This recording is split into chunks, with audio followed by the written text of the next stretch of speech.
Connect News Media tabiriba singbu taramna okchari. N Birengi CM post tagi resignation gi matungda housing state asida president rule thamkhre.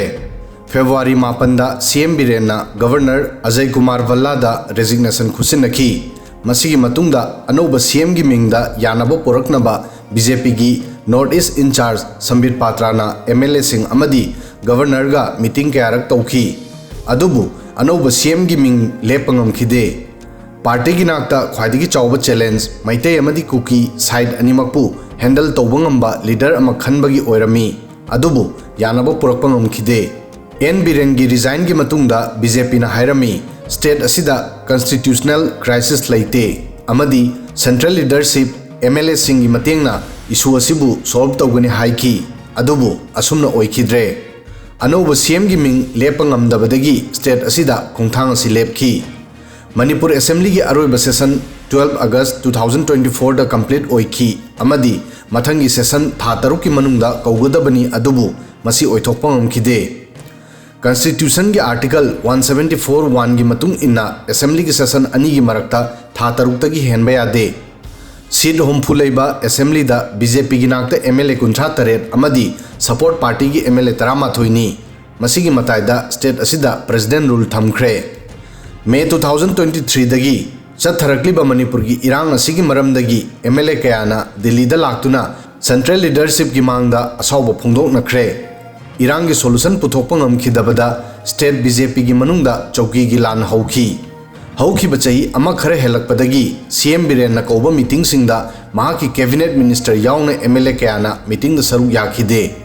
Manipur da president rule thambasi 2014 da Narendra Modi na center da power pai khiba matungda masi ahan bani madudi masana rule tawriba state amada president rule thambatari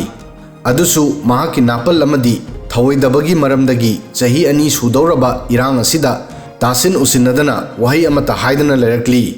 masigi damak opposition party sing civil society organization sing MLA MP minister sing na haijabaya ba haijakhre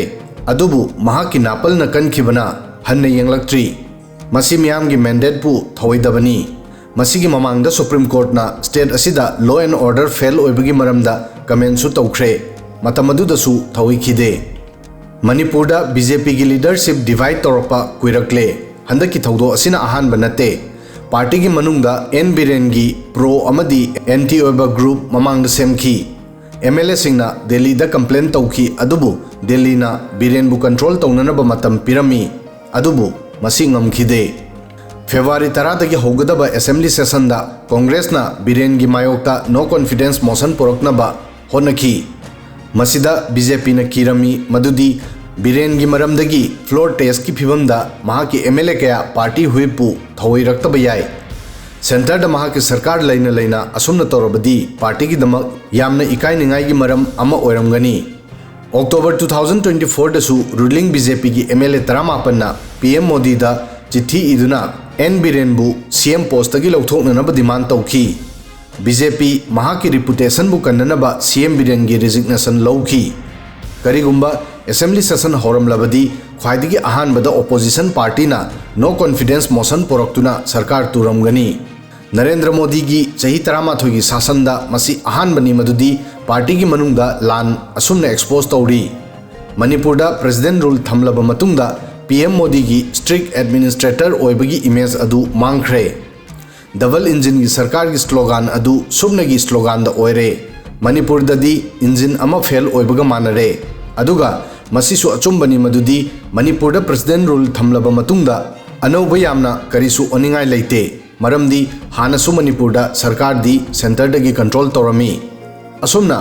Biren na Manipur da irang laksinanaba amadi santi hanjilhanba ngamdrabanina resignation lawduna BJP na article 356 ki makhada Manipur da president rule thamkhre